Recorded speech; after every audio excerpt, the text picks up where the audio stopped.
Hello, friends. We have news that we are starting a new series called Whispers. Our first episode will be about 7 creepy things that should not exist. Make sure you turn on notifications so you won't miss it. For now, though, let me tell you this. Shh. Some rooms don't want you inside, and once you enter, you'll never leave. It was a cold, rainy night when Ethan decided to explore the old St. Mary's orphanage. The halls were empty, the windows rattling in the wind, and every step he took echoed like a ghost following him. The children had always whispered about one place, the silent room, locked, hidden, and avoided by everyone. The nuns never spoke of it, and any mention of it was met with a nervous glance. But curiosity gnawed at Ethan. What secrets did that room hold? What dark history lurked behind its closed door? Tonight, he would find out. He moved down the dimly lit hall, lantern in hand, past portraits of stern-faced nuns whose eyes seemed to follow him. The air grew colder, the silence heavier. Then he heard it. A faint draft seeping from behind a faded tapestry hanging over an ornately carved doorway. Pushing it aside, he discovered a heavy iron door sealed shut with chains and a rusty padlock. Despite the obvious warning, Ethan felt an irresistible pull. He walked closer and tentatively placed his hand on the cold metal lock. As his fingers brushed against the intricate design, the chains fell away, as if the room itself had unlocked them. It was as if the room had been waiting for him. The door creaked open, revealing an abyss of darkness. No light spilled from beneath the cracks in the door jamb. Inside, the silence was suffocating, amplifying the pounding of his heart. His footsteps made no sound on the plush carpet as he cautiously stepped inside. The door swung shut behind him with a resounding thud, plunging him into absolute darkness. Panic threatened to overwhelm him, but curiosity kept him rooted to the spot. Ethan stood there for a moment, listening intently. All he could hear was the relentless drumming of rain against the glass panes and the distant hoot of an owl. But as he continued to listen, he began to notice other sounds, whispers, murmurs, laughter, all originating from within the room. Taking a deep breath to steady himself, Ethan reached out, his fingers brushing against a cold, hard surface. He recoiled slightly, surprised by the unexpected texture. Then, slowly, as if guided by an unseen force, he began to explore. His hands traced the contours of what seemed to be a wall sconce, its wax once holding a flickering flame.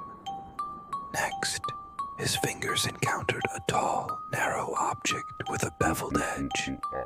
At first, he thought it might be a sword or spear, but the polished surface and intricate carvings hinted at something more ceremonial. As he turned it over in his hands, he saw the head, shaped like a snarling wolf's head, with bared fangs and piercing eyes. But it was the inscription on the base that truly caught his attention. Though worn with age, the words were still visible. For in the end, only the pure of heart shall pass. With the staff secured, Ethan continued his exploration, his senses on high alert. The room, while small, was surprisingly well equipped. A large wooden chest sat in one corner, its brass lock gleaming in the faint light. On the far wall hung a tarnished silver mirror, its surface cloudy with age. Above it, a single spotlight illuminated an image that made Ethan's blood run cold.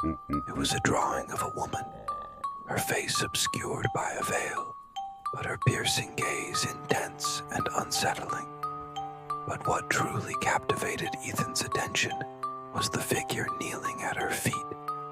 A young boy, his face innocent, was reaching out towards the woman, his expression one of desperate plea. Beneath the image was a date, November 1888. As Ethan examined these relics of the past, a sense of dread began to creep upon him. The air grew colder, and he could have sworn he heard chains dragging metal moans. Suddenly, the temperature plummeted, and the hairs on the back of his neck stood on end. A low growl echoed through the room, vibrating in his bones. It seemed to come from everywhere and nowhere. Fear pricked at him. What was that noise? Was he truly alone in this room? Before he could react, the flames sputtered, plunging the room into near darkness. The only light, now coming from the moonlight, streaming through the window. Ethan's heart pounded in his chest, his breath catching in his throat. The growling grew louder, morphing into guttural snarls. Then, just as abruptly, it stopped. When he finally found his voice, it was a mere whisper. He called out, "Hello, is anyone there?" But his words echoed back at him, mocking his fear. The growling started again, closer this time, accompanied by the scraping of metal on stone. Whatever was in the room with him was moving. Summoning a surge of adrenaline, Ethan grabbed the ornate staff, its polished surface cool in his clammy hands. He swung it in front of him, trying to peer into the gloom. That's when he saw it, a shape coalescing out of the darkness. It seemed to writhe and twist, taking on a more defined form with each passing moment. As it drew closer, he could make out the details, the hunched posture, the elongated arms, and the head. Or rather, the lack of it. Where a head should have been, there was only a gaping void, filled with what looked like teeth, sharp and numerous. It advanced steadily, ignoring the staff that Ethan held out defensively. The air grew thick, heavy with the stench of decay. And then the creature spoke. Its voice was a cacophony of whispers, all speaking at once. They hissed and spat, carrying tales of torment and despair. Ethan staggered back, overwhelmed by the sheer terror of the creature's presence. He wanted to scream, to run, but fear rooted him to the spot. And then the creature stopped, halting a few feet in front of him. It tilted its head, or at least what he imagined to be its head, and the voices seemed to coalesce into one. "Who are you?" it rasped. The voice echoed strangely, as if coming from within his own mind. Nervously, Ethan clutched the staff tighter.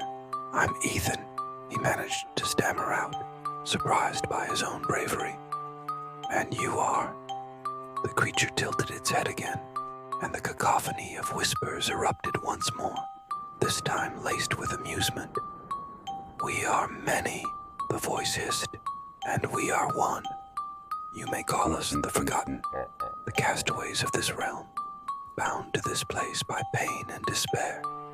And you, child, have stumbled upon our sanctuary." A chill ran down Ethan's spine. So these weren't just ghosts, but something more sinister, something that thrived on human misery. But why had they revealed themselves to him? What purpose did they have in bringing him here? As if sensing his thoughts, the creature moved closer, its eyes boring into his. "You seek answers," it rasped, "and perhaps I can help you.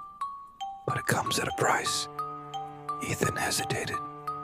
Could he trust these ethereal beings?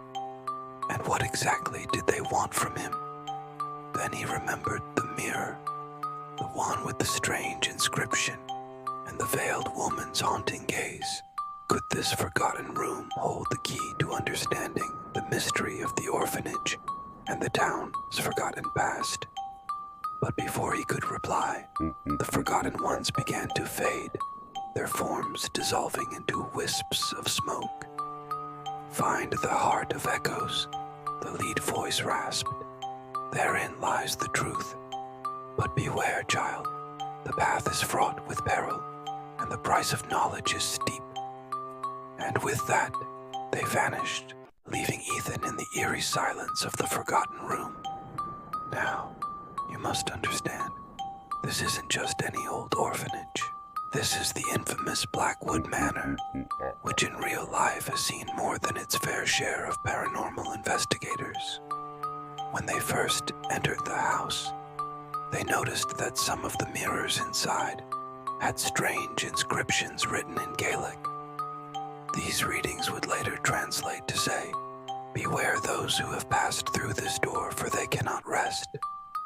But that's not even the scariest part. The scariest part is that the investigators, these people aren't messing around. One investigator said that they even found a list of names in the attic that matched the names of some of the children who died in the home. So now it's your turn. Do you think that Ethan will find the truth about the orphanage and the town? Or will the Forgotten Ones claim him as their own? Let me know in the comments below. Also, if you liked this video, please don't forget to hit the like button and subscribe for more content. Thank you so much for watching, and I'll see you next time.